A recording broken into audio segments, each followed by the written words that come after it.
"Go away! You're not invited!" my son-in-law yelled when I, the owner of the house, tried to sit down at the Christmas table that I had set for everyone. Forgetting that he lives in my house at my expense, he kicked me out like a servant. I calmly got up, walked to the front door, and took a step that shocked the guests and turned the lives of the traitors upside down.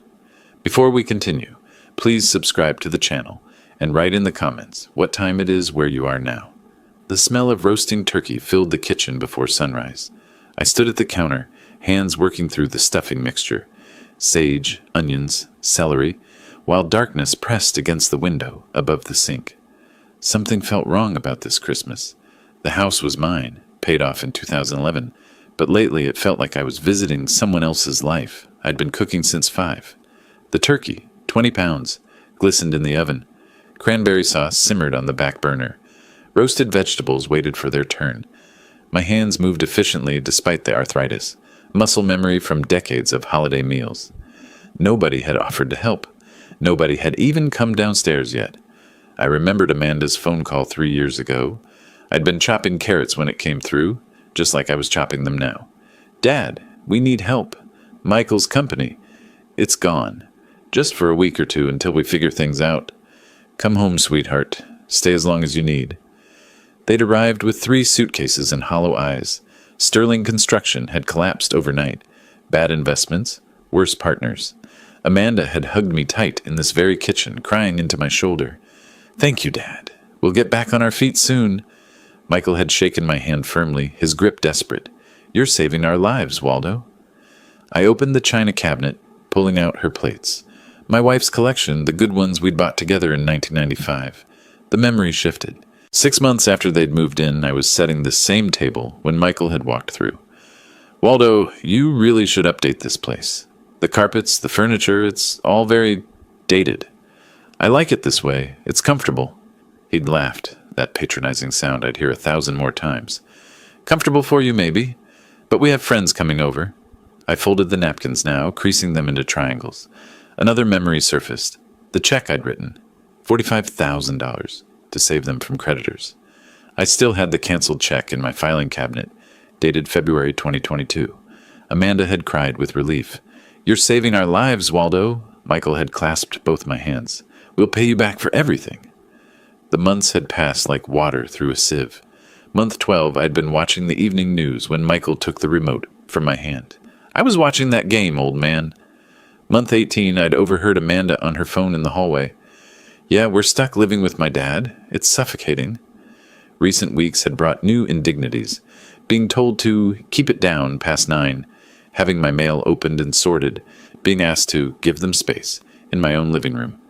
The doorbell rang at 3. I heard Michael's voice booming in the entryway, playing host. "Jason, Melissa, come in, come in." I stayed in the kitchen, basting the turkey one final time. Through the doorway, I watched them arrive. Jason, loud and confident, worked in tech. Melissa, his wife, had that look of someone perpetually judging her surroundings. David came next, Michael's former business associate, then 4 others whose names I'd learn later. "Thanks for having us, Mike." Jason's handshake was enthusiastic. I stepped into the dining room, extending my hand. "Welcome to my—" Michael's arm wrapped around Jason's shoulders, steering him away. "Let me show you where the drinks are." Amanda made her famous eggnog. His eyes flicked toward me, dismissive. "That's just Amanda's dad. He's staying with us for the holidays." Staying with us. The words echoed. The inversion was complete. I retreated to the kitchen. Through the doorway, I watched Michael pour my wine into my glasses, gesturing expansively about our plans for renovating the dining room. Amanda floated past, playing hostess, avoiding my eyes entirely. Jenny found me checking the oven temperature. My 15-year-old granddaughter leaned close, whispering, "Grandpa, why don't you tell them? Tell them this is your house." I patted her hand. "Sometimes, Jenny, you let people reveal themselves. Truth has a way of coming out. But it's not fair." I managed to smile. "No, it's not." The turkey emerged golden and perfect. 20 pounds of effort. I carried it through on the platter, every eye turning to admire the centerpiece. But they were looking at Michael. "Mike, this looks incredible. You've outdone yourself." Michael accepted the praise with a modest nod. "Thanks, man. Been working on it all day." I stood in the doorway, holding the empty platter, my jaw tight. Amanda set out dishes, arranging them just so, the perfect hostess in someone else's home. Mine. "Everyone, let's sit," Michael gestured to the table. I'd set it for 12. 12 places, 12 napkins, 12 settings of china. As they took their seats, I realized what they'd done. The arrangement left no clear place for me. I stood at the edge of my own dining room, watching strangers fill my table. I'd sat at the head of this table for 26 years, bought it in 1998, carried it through that door with my own hands, refinished it twice, fed my family on it through births and deaths and everything between. I took a step forward. My hand reached for the chair back, the chair where I'd always sat. Every eye in the room tracked the movement. My fingers closed around the wooden chair back. I began to pull it out. The scraping sound of legs against hardwood cut through the dinner chatter like a blade. Conversations died. Forks paused mid-air. I was lowering myself to sit when Michael's palm slammed against the table. Both hands flat. The impact made glasses jump. A napkin fluttered to the floor. He rocketed upward, chair scraping harsh behind him. "Get out!" His voice filled the room. "You're not invited. This is our family table." I stopped moving, halfway into sitting, frozen. Then I reversed the motion, standing fully upright. My voice came out quiet, calm. "Michael, did you forget whose house we're in?" The question hung there. Around the table, reactions bloomed like flowers in stop motion. Jason's fork stopped, halfway to his mouth, turkey suspended. Melissa's eyes went wide, darting between Michael's red face and my calm one. David studied his plate with sudden intensity. Other guests froze mid-motion, a photograph of discomfort. Jenny half rose from her chair. "Dad, stop!" "Not now, Jennifer." Michael's voice had edges. "This doesn't concern you." "But, Grandpa?" "I said not now." Michael's face was crimson, neck veins visible. He leaned forward, palms still planted on my table. "In the house where we live. You're here on our terms, old man. Be grateful we tolerate you. Now go to the kitchen, or better yet, go for a walk. Adults are celebrating." "We tolerate you." The phrase was a knife between ribs. Silence dropped like a curtain. 5 seconds. 10. 15. Someone's breathing was audible. A clock ticked in the hallway. Distant traffic hummed beyond the walls. Michael gestured toward the kitchen, then toward the front door, movements sharp with dismissal, treating me like a servant or child. Amanda stared at her plate, wouldn't meet anyone's eyes. Her silence was its own betrayal, worse than Michael's words. Something settled in my chest. Not peace, clarity. I'd been making excuses for 3 years. They were struggling. They needed time. Family helps family. But this wasn't family anymore. These were strangers occupying my space, erasing my existence one dinner party at a time. I heard my wife's voice from 20 years back, fierce and clear. "Never let anyone make you small in your own home." I turned from the table, not hurried, not slow, deliberate. My footsteps echoed across the hardwood floor. I'd refinished myself in 2008, through the dining room archway, past the furniture I'd chosen, the photos I'd hung. Michael smirked behind me. I could feel it without looking.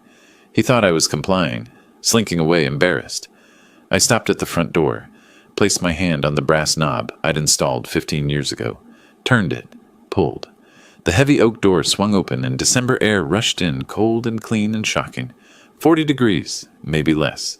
The rectangle of darkness outside seemed to expand, swallowing the warm yellow light from inside. I stood in the doorway and turned to face the room. "Everyone who is currently in this house and is not its owner, you have 5 minutes to leave. This is my house. I bought it in 1998. Michael, Amanda, take your things and go. Right now." Michael laughed, actually laughed, the sound harsh and disbelieving. "You're joking." But the guests were already standing, reaching for coats draped over chair backs, mumbling apologies. Jason squeezed Michael's shoulder. "Man, we should probably go." "No, sit down. He's bluffing. Ignore him." Melissa was already at the door, coat on. "Jason, come on. This is a family thing." "Yeah, we'll call you later." Jason followed his wife. They fled, all of them within 90 seconds. David nodded awkwardly as he passed. "Thanks for, sorry." The others filed out in a stream of uncomfortable silence, avoiding eye contact. The door stayed open, cold wind pouring through. Then it was just the 4 of us. Michael remained standing at the table, but his confidence had cracks. "You can't just kick us out. We live here." I stayed at the door, December wind at my back. You live here as my guest. Guess I'm now asking to leave. Amanda finally spoke, her voice breaking. Dad, please. This is insane. I looked at my daughter. Our eyes met for the first time that night. Amanda, you have a choice. Make it. We're not going anywhere. Michael's defiance was returning. You're a crazy old man. I reached into my right pocket, pulled out my smartphone. My thumb wasn't clumsy. I'd taught myself technology, stayed current. I unlocked the screen, navigated to the phone app. Michael's face went from red to white faster than a traffic light. Then I'm calling the police. You wouldn't. But his voice had no conviction. My thumb moved deliberately across the screen. 9. Pressed the digit. 1. Pressed again. 1. I lifted the phone to my ear. Michael stood frozen at my table, next to my china, in my dining room. Amanda had both hands over her mouth. Jenny watched everything with wide eyes. The line began to ring. My thumb completed the motion. The final digit pressed. The phone screen lit up. Calling emergency services. 1 ring. 2. A click. 911, what's your emergency? Michael laughed. Not nervous laughter, genuine mockery. The old man's completely lost it. Sit down, Waldo. Stop embarrassing yourself. I kept my eyes on the open door, cold December air rushing past me. Yes, I need assistance. There are people in my home who are refusing to leave after I've asked them to depart. The address is 2847 Maple Grove Drive, in the Land Park District. Amanda's laugh was shakier, uncertain. She was reading the room better than her husband. Are you in danger, sir? Are the individuals threatening you? No immediate danger, but they refuse to leave my property. I am the sole owner of this residence. Officers are being dispatched. Estimated arrival 12 minutes.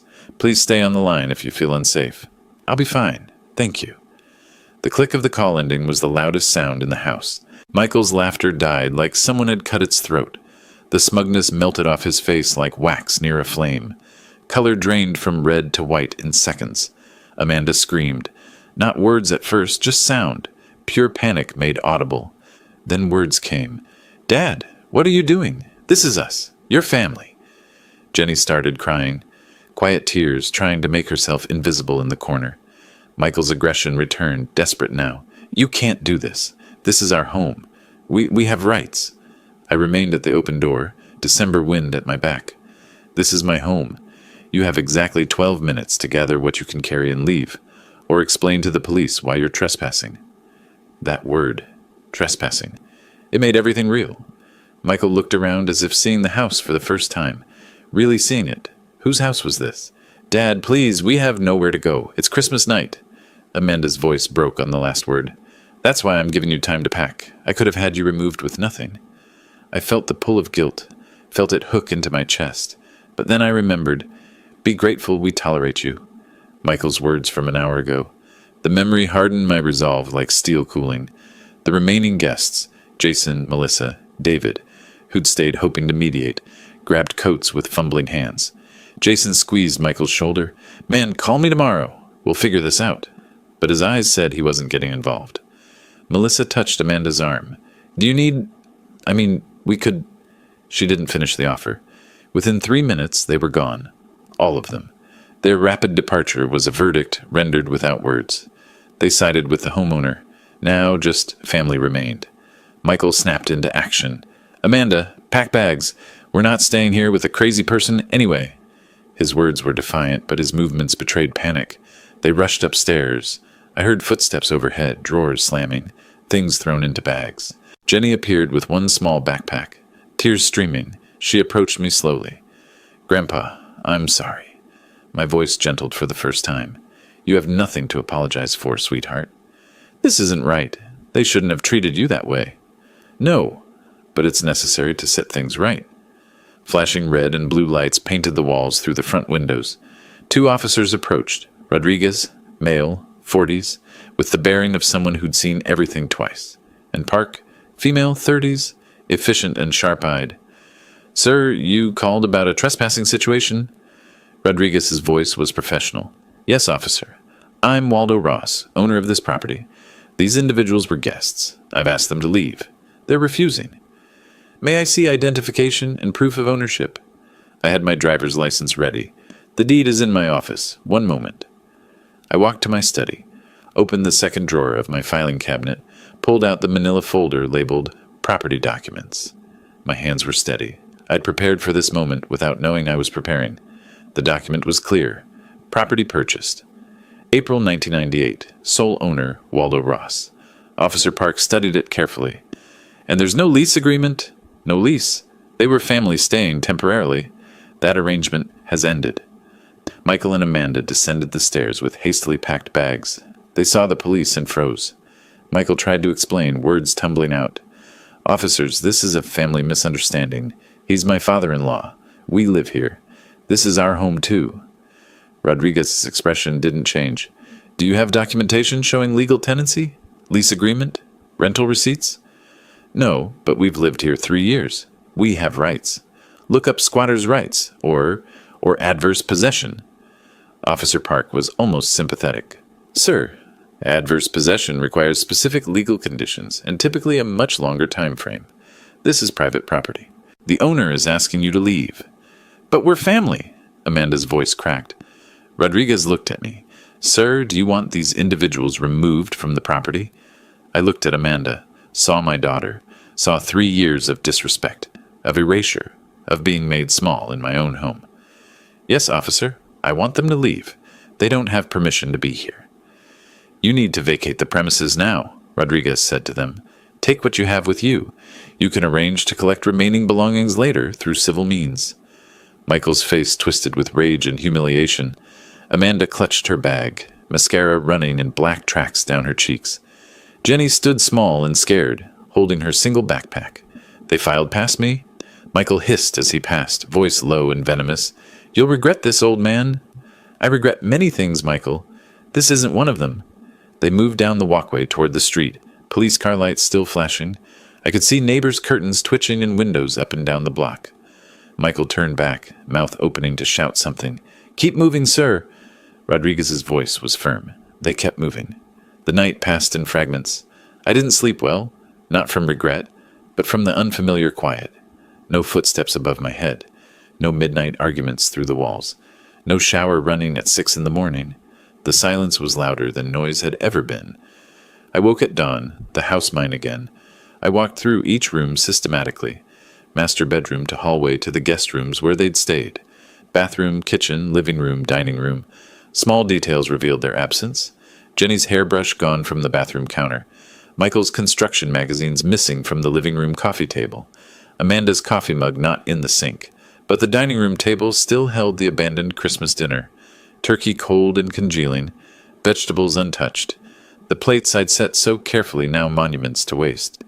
I didn't clean yet. Just observed. The house told last night's story in physical language. At 8, I made my first decision.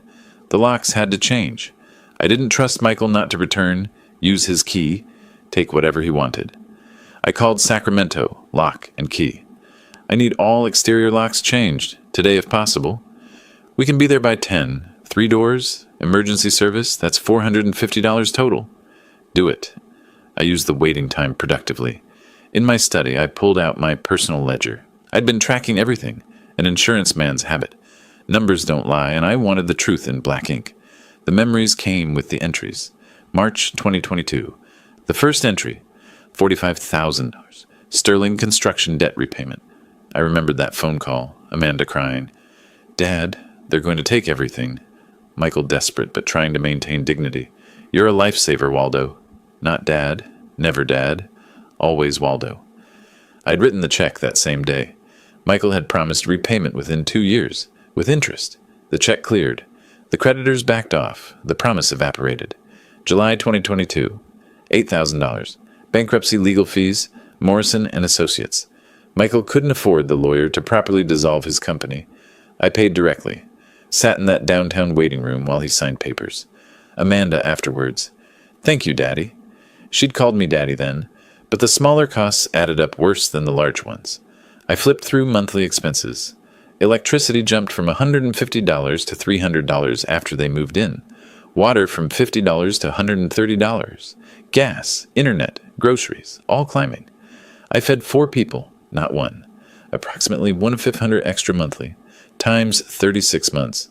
Roughly $54,000 in living expenses, plus the documented cash, $53,000. Total somewhere between $107,000 and $114,000.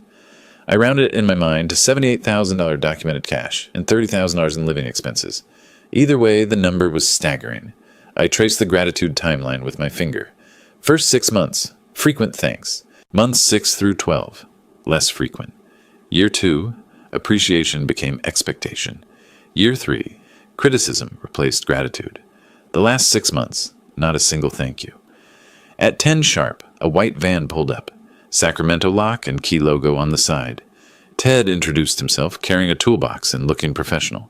You want complete replacement, not rekeying? That's more expensive. I want new hardware, everything new. He whistled softly. Somebody you don't trust with a key? Something like that. Say no more. I see this a lot. Divorce? Family. Which is worse. He worked efficiently. 45 minutes for all 3 doors. I watched each old lock come off, each new one go on. Symbolic rebirth. The new keys were shiny brass, unused. Only I would have copies. At 11, my phone rang. Amanda's name on screen. I considered not answering. Let it ring once, twice, 3 times. Answered. Dad, please, let us come back. We have nowhere to go. Her voice was raw, exhausted, desperate. I kept mine measured. Where did you spend last night? Hesitation, shame in the silence. In the car. Walmart parking lot, on Florin Road. I felt it then, a sharp pang of guilt. My daughter slept in a car on Christmas night, but then I heard Michael's voice in my memory. Be grateful we tolerate you. That's unfortunate. What's your plan now? We don't have money for a hotel. Michael's credit cards are maxed. I have $200. She was giving me every piece of information designed to trigger sympathy. I recognized the manipulation even as I felt its pull. We made a mistake. People make mistakes. 3 years of mistakes, Amanda. I'm done funding them. Think about Jenny. She's 15. I'm thinking about Jenny. I'm thinking about what lesson you're teaching her. What are we supposed to do? Her voice rose to a wail. What you should have done months ago. Find jobs. Find housing. Be adults. I hung up. My hand shook slightly, the first real sign of emotional cost. I set the phone face down on the table. Finality in that simple motion. I needed to talk to someone. I called Harold Patterson, my neighbor 3 houses down. Retired real estate attorney. We'd played chess every Thursday for a decade. He arrived within 15 minutes, 2 coffee mugs in hand. We sat on my back porch. December morning sun was weak, but present. I saw the police car last night, he said. Figured you might need coffee and conversation. You're a good friend, Harold. 20 years of chess matches. I know when you need an opening gambit and when you need an endgame strategy. This feels like endgame. I recounted everything. Christmas dinner, the insult, the eviction. Harold listened without interruption. A lawyer's habit? When I finished, he was quiet for a moment. Waldo, you did everything right, legally and morally. Then why do I feel guilty? Because you're a good man. Good men feel guilt, even when they're justified. He set down his mug. But Waldo, be prepared. They're going to come at you. What do you mean? They'll try to sue, claim tenancy rights, maybe try for adverse possession, even though they have no case. On what grounds? Desperation. Michael's the type who needs to win, even when he's clearly wrong. Harold leaned forward. Do you have documentation? Proof you paid for everything? Every check, every receipt. I keep records. He smiled. Of course you do. You're an insurance man. You document everything. His expression turned serious. Get a lawyer. A good one. Not when they sue. Now. Be proactive. I know someone. Robert Morrison. We go back 20 years. Call him today. The sun warmed the porch. Harold's coffee mug sat on the table between us. My phone lay within reach. I picked it up. Scrolled to contacts. Found Morrison's name. My thumb hovered over it. The next phase was beginning. The week that followed moved like a chess game. Quiet moves, careful strategy. I spent my days in the reclaimed silence of my house, and my nights planning the next phase. On the 7th day after Christmas, I drove downtown to see Robert Morrison. Highway 99 south from Land Park, the familiar route I'd taken for 30 years. Exit at Capitol Mall, the Sacramento skyline rising ahead, the Capitol Dome gleaming even in January's gray light. I found parking in the garage at $3 an hour and walked 2 blocks to 505 feet of Capitol Mall. Morrison and Associates occupied the 15th floor. Modern glass high-rise, marble floors in the reception area, furniture that whispered expensive without shouting it. The receptionist smiled with recognition. "Mr. Morrison is expecting you, Mr. Ross. Conference room B." I carried my leather document folder, heavy with papers, heavy with the weight of 3 years documented. Robert Morrison stood when I entered. 52, sharp dresser, reading glasses hanging from a chain. We'd known each other 20 years through insurance industry connections. He'd handled some contracts when I sold Ross Insurance Group, but we hadn't spoken in 2 or 3 years since the sale. Harold called me, said you had a family situation that might turn legal. I set the folder on the conference table. It already is legal. I evicted my daughter and son-in-law on Christmas night. Now I'm preparing for the retaliation. On Christmas, that's bold. Necessary. Robert reviewed the eviction details, nodding occasionally. You followed proper procedure. Police documentation helps tremendously. He paused. But they could claim constructive tenancy. 3 years of residency creates gray area. In California, if they contributed it to household expenses or property upkeep, they might argue for tenant rights or even constructive possession. I slid the folder across his mahogany desk. They didn't contribute. I have proof. He opened it. Bank statements, canceled checks, email printouts, receipts. Everything organized with colored tabs. His eyebrows rose with each page he turned. March 2022. Bank statement. $45,000 check to Sterling Construction. Memo line reading, debt repayment. July 2022, $8,000 to Morrison and Associates. Robert looked up. I didn't realize you paid for Michael's bankruptcy filing. You handled it. I paid for it. He continued through monthly utility bills, all in my name, all charged to my credit card. Grocery receipts spanning 3 years. Then he reached the emails. One from Amanda, November 2023, jumped out. Thanks for letting us stay in your house, Dad. We'll get back on our feet soon. Your house, Robert read aloud. She acknowledged ownership explicitly. She did. He leaned back, removed his reading glasses. Waldo, this is comprehensive. Most people don't keep records like this. I was in insurance for 35 years, Robert. Documentation was my job. Still, this level of detail suggests you were expecting this? Not expecting? Preparing? There's a difference. He studied me for a moment. With your resources, we can fight anything they throw at you. Though honestly, on a fixed pension... I'm not on a fixed pension, Robert. He paused. What? Ross Insurance Group. I sold it in 2020. You handled part of the transaction. I watched his memory engage. That sale was $2.3 million. You never told them? I wanted to see who they really were without money's influence. So you hid your wealth to protect them from greed, and they became greedy anyway? I managed a bitter smile. Ironic, isn't it? I watched families destroy each other over insurance money for decades. Thought I could prevent it in my own family. But you couldn't? No. I just learned the truth sooner. Robert shifted gears. Lawyer mode fully engaged. With these resources, we should file a civil suit first. Recover your $78,000. Control the narrative. No. Let them file first. I want them to hang themselves. That's risky. If they strike first, they will strike first. Michael's ego demands it, and when he does, I'll be ready. He considered this. My standard rate is $450 per hour. Litigation retainer is typically $15,000. I was already pulling out my checkbook. Draw up the agreement. I'll wire additional funds if needed. You're certain? Family lawsuits get ugly. It's already ugly, Robert. I'm just making sure I don't lose. I wrote the check without hesitation. $15,000. Neat handwriting. Tore it along the perforated line, slid it across the desk. The ease of the motion revealed what words couldn't. I'll prepare a comprehensive defense package, Robert said. Everything we need. I stood, gathering my folder. Also, prepare a civil complaint for the $78,000. Have it ready to file, but don't file yet.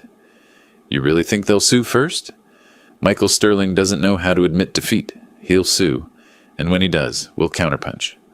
We shook hands, not the polite greeting from when I'd arrived, but the firm grip of equals, of partners in strategy. My hand was on the doorknob when Robert spoke again. Waldo, why wait a week to come see me? I turned back, looked over my shoulder. I wanted to give them time to make a mistake. Desperate people always do. I stepped into the hallway, elevator visible down the corridor. Afternoon light streaming through the floor-to-ceiling windows. A man with a plan moving forward. January arrived cold and gray. I learned through Harold's connections that Michael and Amanda had found an apartment in Del Paso Heights, a rough neighborhood, a world away from Land Park. I didn't seek this information, it simply arrived, the way news does in a city where people talk. 3 weeks into the new year, the envelope arrived. Late afternoon, a process server at my door. Official legal document, thick paper, formal language. Sterling Vas Ross, civil complaint. I called Harold immediately. Within 15 minutes, we sat on my back porch despite the cold. The chessboard between us held a game half finished from Thursday. We pushed the pieces aside to spread the legal papers. I read the claims and laughed.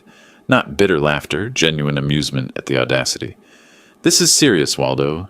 They're actually suing you, claiming part ownership of your house. They're claiming I owe them for the privilege of living in my own home. Harold flipped through pages. They're citing adverse possession, constructive ownership through improvements. What improvements? Michael fixed a leaky faucet once. I bought the parts. My eyes caught the signature at the bottom. Linda Fitzgerald, attorney at law. I recognized the name immediately. Pulled out my laptop, searched California state bar records, while Harold watched over my shoulder. Linda Fitzgerald, member since 2010, 127 cases on record, and 3 losses. Win rate approximately 19%. 80% loss rate? How is she still practicing? Because desperate people hire desperate lawyers, and desperate lawyers are cheap. $5,000 isn't cheap for people living in Del Paso Heights. No, which means they're betting everything on this lawsuit. They'll lose everything. Harold moved a knight on the chessboard, studying the position. They've made their opening move, aggressive but poorly planned. I countered with my bishop, a swift, confident placement. Every aggressive opening has a weakness. You wait for them to expose it. This isn't chess, Waldo. No, but the principle is the same.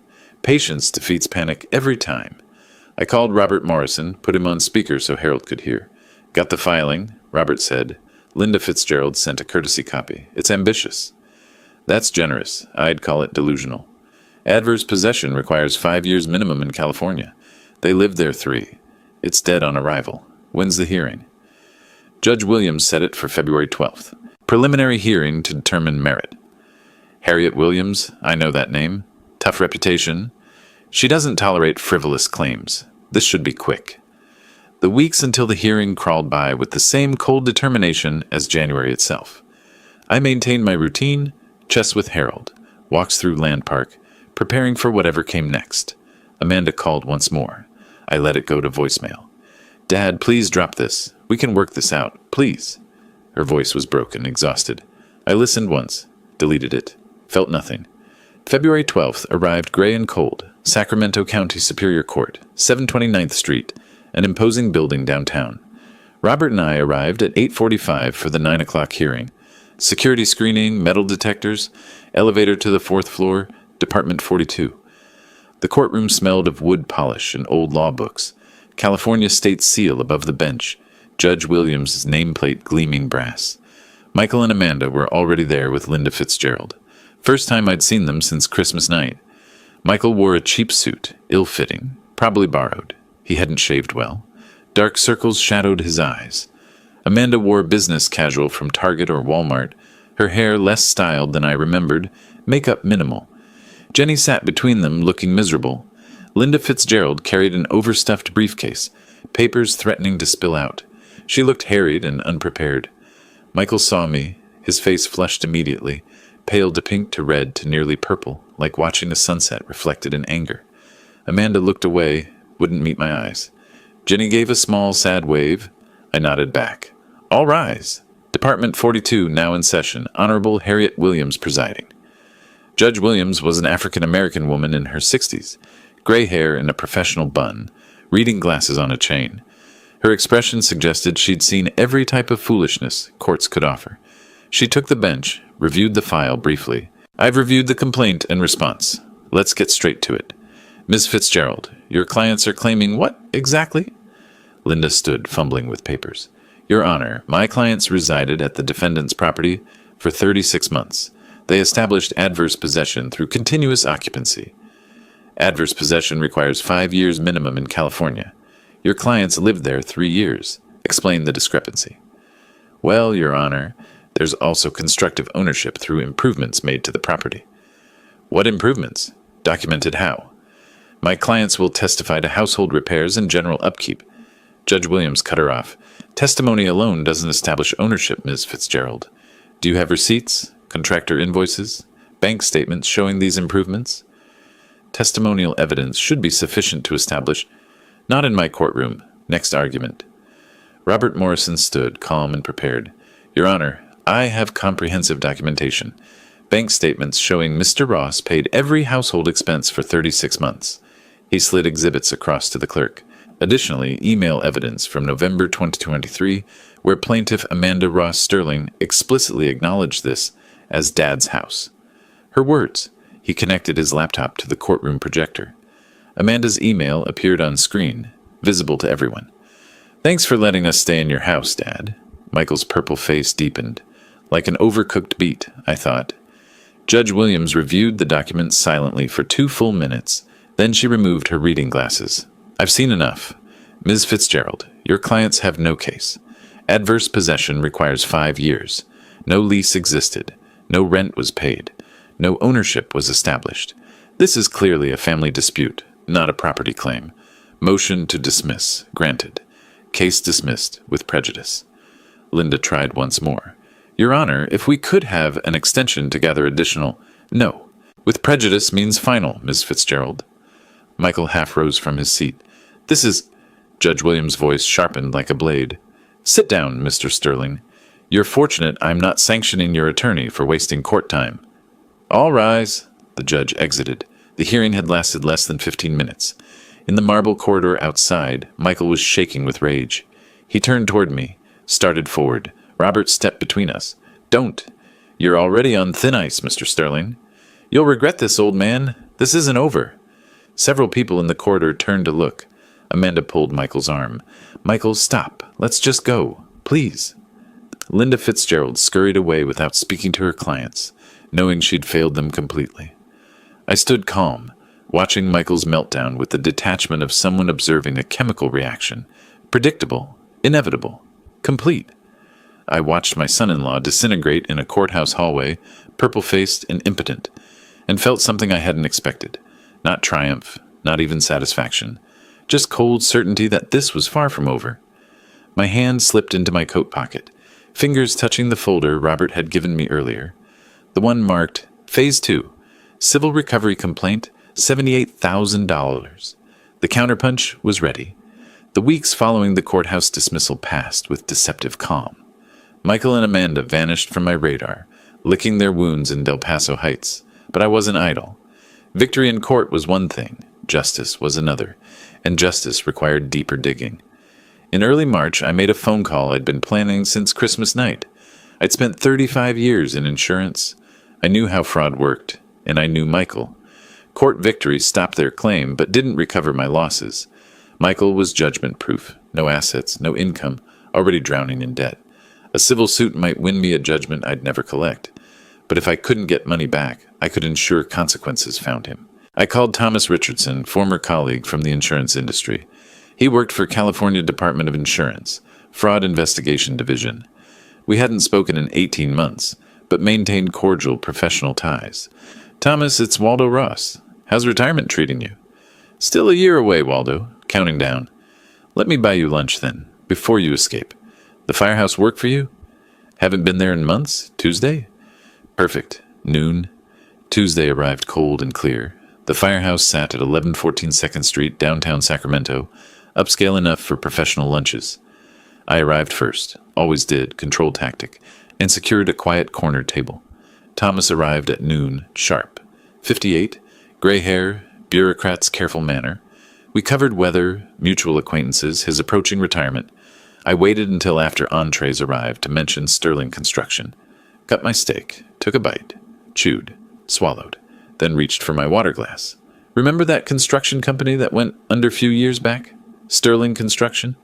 Thomas paused mid-bite, thinking, Sterling? Yeah, that rings a bell. We had some complaints on them. Complaints? What kind? Insurance fraud allegations, inflated damage claims. We started investigating, but the company went bankrupt before we could build a case. So the investigation just stopped. Usually does when there's no business entity. We moved to active cases. The seed was planted. Investigation abandoned, not resolved. After lunch, I returned home and began researching. Sacramento County business records, bankruptcy filings, all public information. Found Kevin Torres listed as 25% partner in Sterling Construction, LLC. Further digging, Kevin now worked as foreman at Davidson Brothers Construction.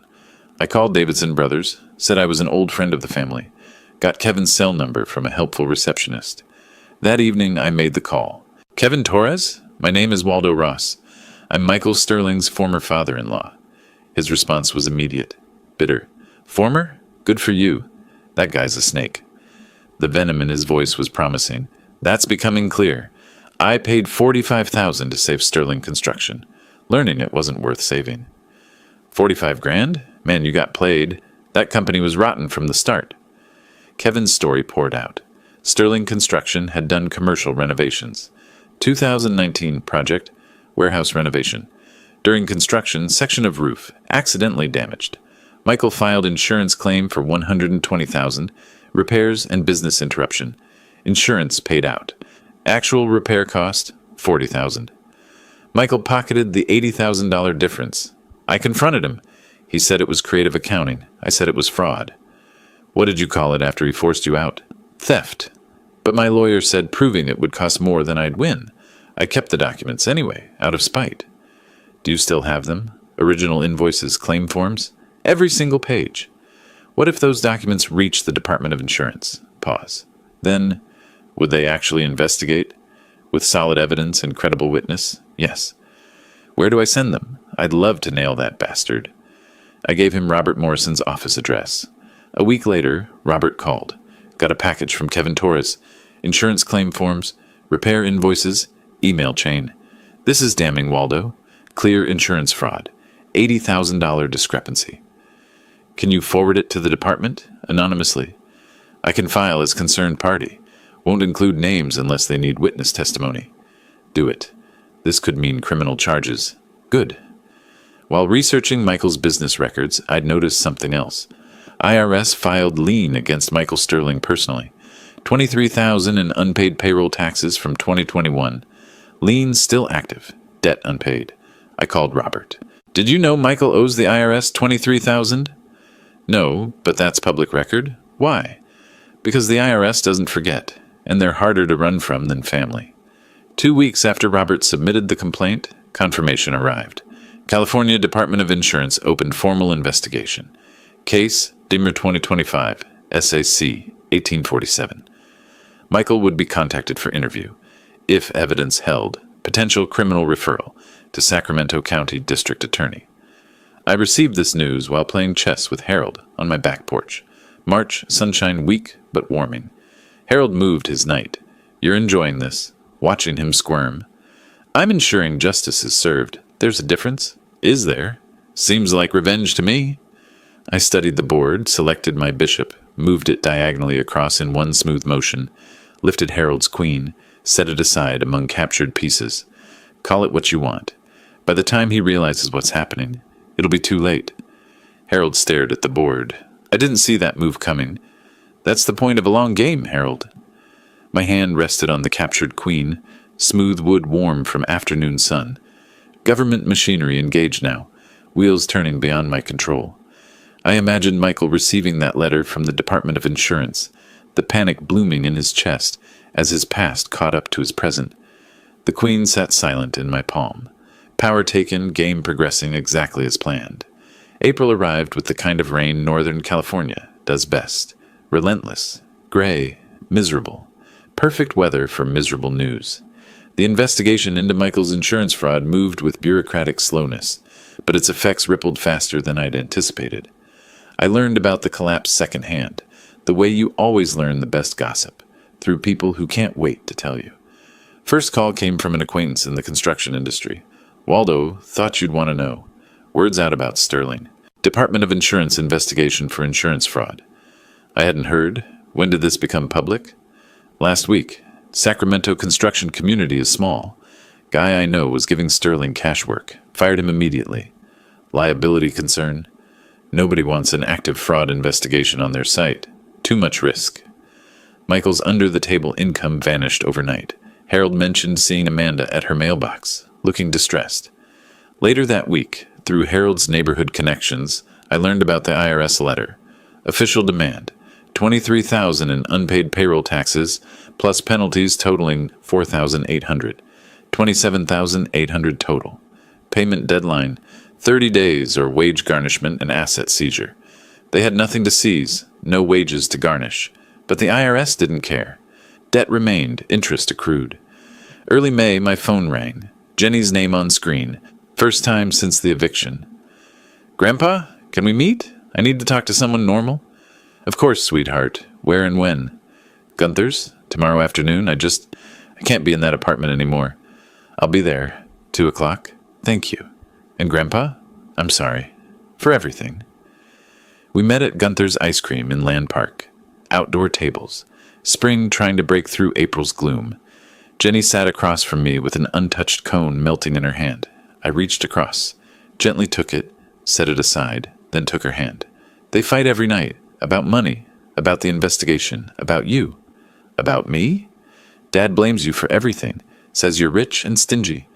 Mom finally yelled back that you gave us $45,000. Jenny's voice shook. Some government letter came. Mom read it and started screaming. I'd never heard her like that. "What did she say?" "She screamed, 'You stole $80,000. You committed fraud?' Dad said, 'I did what I had to do.' Mom said, 'You destroyed us. My father threw us out because of your crimes.' Dad said, 'Your father could have helped us instead of keeping score.' Mom said, 'He gave us everything and you threw it in his face.'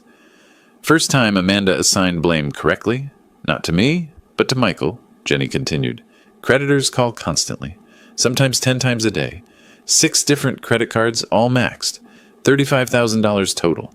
They scream at each other until neighbors pound on the walls." Through Jenny's account, I assembled the picture. Amanda genuinely hadn't known about Michael's fraud. Her confrontation with him was real. Shock, betrayal, rage. But Michael deflected, still blamed me for not giving them more. The irony, he was right about my wealth, wrong about everything else. The Land Park community learned the full story through social media. Helen Martinez, Neighborhood Association president, posted on Facebook without naming names. Some people don't value kindness until it's gone. Seeing someone treat their elderly parent like a servant, then act shocked when there are consequences. That's not misfortune. That's karma. 140 likes, 50 comments. Several tagged it in ways that identified Amanda. She was still in the Land Park Facebook group. She saw it. Public shame in the community where she grew up. Jenny reported Amanda crying in the bathroom frequently, avoiding grocery stores where neighbors shopped, unfriending people on social media. Her support system, father, old friends, gone. Isolated, ashamed, trapped with a man she now resented. Early June, text from Jenny. "They're getting divorced. Mom filed papers today. I don't know what happens to me. I'm scared." I called Robert Morrison. "My daughter is divorcing Michael. Does that affect our strategy?" "You're going to sue her too? Your own daughter?" "I'm going to recover what's owed. She made her choices." Pause. "All right, your call." Through Robert's connections, I learned the divorce details. Michael kept his 2008 Ford truck, worth $3,000, owing $5,000. Amanda kept her 2012 Honda, worth $4,000, owing $2,000. Credit card debt split 50-50, $17,500 each. IRS debt split, $13,900 each. Legal fees outstanding, $1,000 each. Each walked away with approximately $32,000 in debt. Minimal assets. Neither had income to pay any of it. Bankruptcy looming for both. Harold and I sat on my back porch one evening watching the late spring sunset. You've destroyed them financially. Both of them. I've done nothing. Michael destroyed himself. And Amanda? She's your daughter. She chose him over me. Chose silence over honesty. Chose comfort over integrity. Can you live with that? I was quiet for a moment. Can I live with them treating me like a servant in my own home? Yes, I can live with justice. Through various sources, I had the complete picture. Michael, unemployed, under criminal investigation, divorced, $32,000 in debt, living in a studio apartment. Amanda, working part-time retail, divorced, $32,000 in debt, sharing an apartment with a coworker. Jenny, staying with Amanda, refusing to see Michael, emotionally traumatized. Both filed for bankruptcy in June, but bankruptcy wouldn't erase IRS debt or potential restitution from fraud conviction. Late June evening, email arrived from Robert Morrison. Subject line, DOI investigation update. Harold watched from behind my shoulder as I opened my laptop. The cursor hovered over the email. More bad news for them? Justice isn't bad news, Harold. It's just news. When does it end? My finger moved to the trackpad. When the scales balance, I clicked. The email began to load, text appearing line by line on screen. Harold leaned closer, reading. I felt the weight of what was coming. Criminal charges, restitution, the final phase of consequences Michael had earned through his own choices. The screen glowed in the dimming light, words forming the shape of what came next. July brought heat that turned Sacramento into an oven. The Department of Insurance investigation had concluded with criminal charges filed against Michael, 2 counts of insurance fraud. I learned this not from news, but from Robert Morrison's email, the one I'd opened at the end of June. The legal machinery was grinding Michael down with bureaucratic precision. I should have felt satisfied. Instead, I felt restless, like a chess player who'd won the game but found no opponent left to challenge. The knock on my front door came on a Wednesday afternoon, unexpected and somehow inevitable. I was home, windows open for cross breeze, ceiling fan rotating lazily overhead. Not expecting anyone. Harold played chess on Thursdays, not Wednesdays. I opened the door to find Amanda standing on my porch. First time seeing her since the courthouse in February. 5 months ago. She looked older, thinner, hair pulled back plainly, cheap work clothes visible under a light jacket, retail uniform. Exhaustion lived in every line of her face. Dad, can I come in? Please, just for a few minutes. I stepped aside without speaking. She entered slowly, looking around the house as if seeing it for the first time. Noticed things had changed. I'd redecorated slightly, made the space mine again. The absence of her family's belongings was evident in the empty corners, the rearranged furniture. We moved to the living room. I gestured to a chair, not the couch. Maintaining distance, sat across from her, waiting. The silence stretched. She struggled to begin. I didn't help, didn't make it easier. Finally, Dad, I'm so sorry. For everything. She'd rehearsed this, but emotion broke through practiced words. I was blind. Michael manipulated me, but that's not an excuse.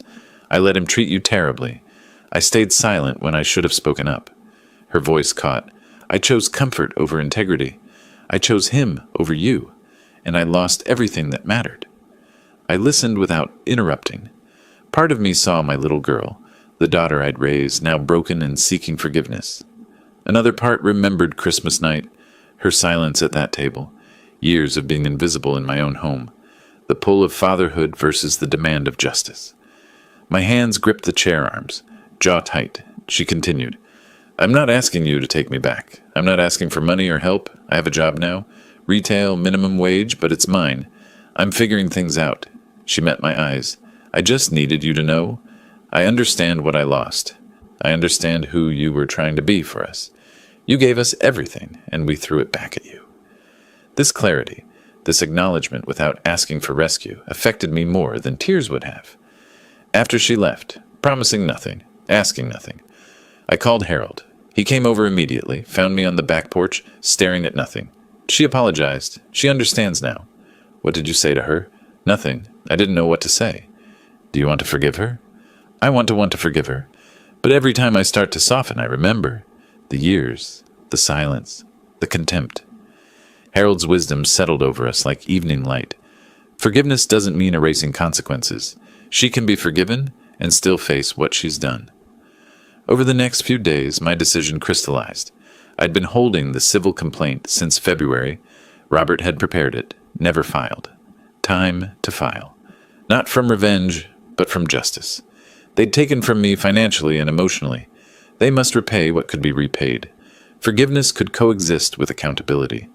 I called Robert Morrison. File the complaint. $78,000 against both of them, jointly and severally. You're certain? After Amanda's apology. Because of it. She understands consequences now. This is part of those consequences. Robert filed in Sacramento County Superior Court. Claim $78,000 in documented loans and expenses. Both Michael and Amanda would be served with summons. Court date set for late August. Final hearing in September. Week after filing, I called Amanda. We met at Pete's Coffee downtown. I slid a folder across the table. I filed a civil suit, $78,000 for documented expenses over 3 years. Her face, shock, hurt, betrayal. But I apologized. I thought, I know, and I heard you.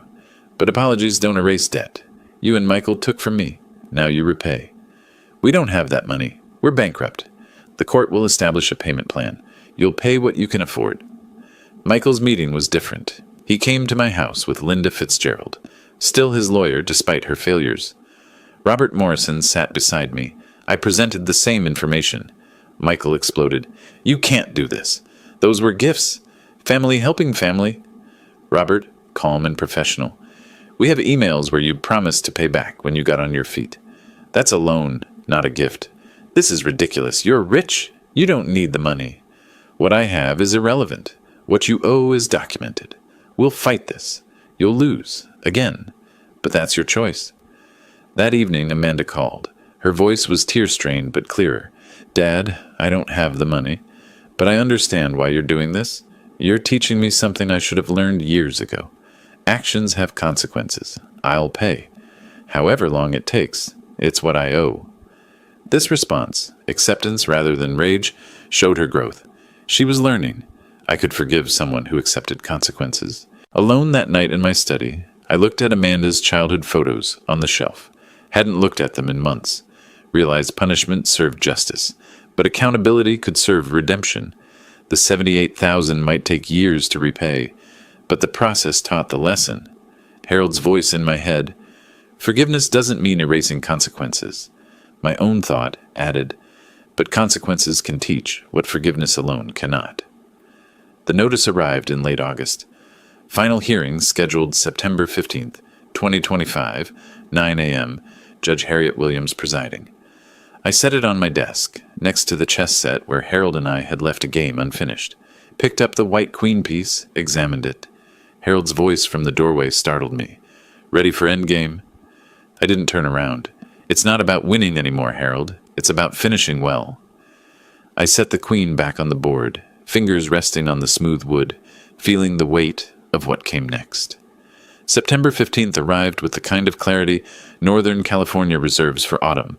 Sharp air, golden light, the sense of things ending and beginning simultaneously.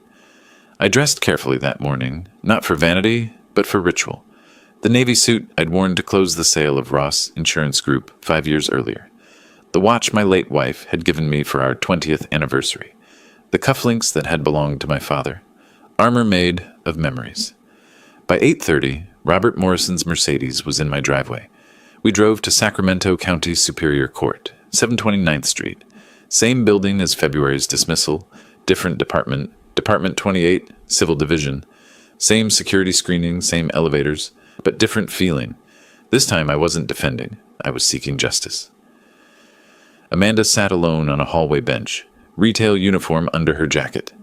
Michael stood separately with Linda Fitzgerald, looking defeated. Jenny offered me a small wave. I nodded back. All rise. Department 28 now in session. Honorable Harriet Williams presiding. Judge Williams entered, took the bench, reviewed the file. Recognition crossed her face.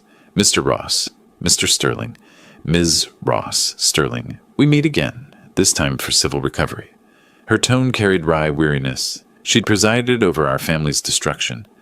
I've reviewed the evidence. Let's proceed efficiently. I believe we all want closure. Robert Morrison presented methodically. Bank statements, canceled checks, receipts, emails. Timeline, March 2022 through December 2024. Total documented $78,000. Amanda's email projected again. Thanks for letting us stay in your house. Michael's text. We'll pay you back within 2 years. Linda Fitzgerald had nothing to rebut. Before ruling, Judge Williams said, I understand that there's a related criminal case? Linda stood. Yes, Your Honor. Mr. Sterling has accepted a plea agreement. 2 years probation, community service, restitution to the insurance company.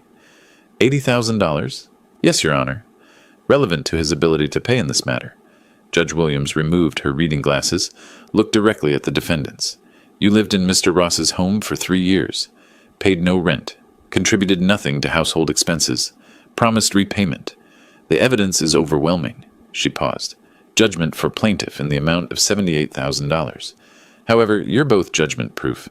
Bankruptcy filings, no assets, minimal income. Payment terms, $500 per month each, $1,000 total monthly until paid in full. That's 78 months, 6.5 years, plus court costs of $8,000, split between you, joint and several liability.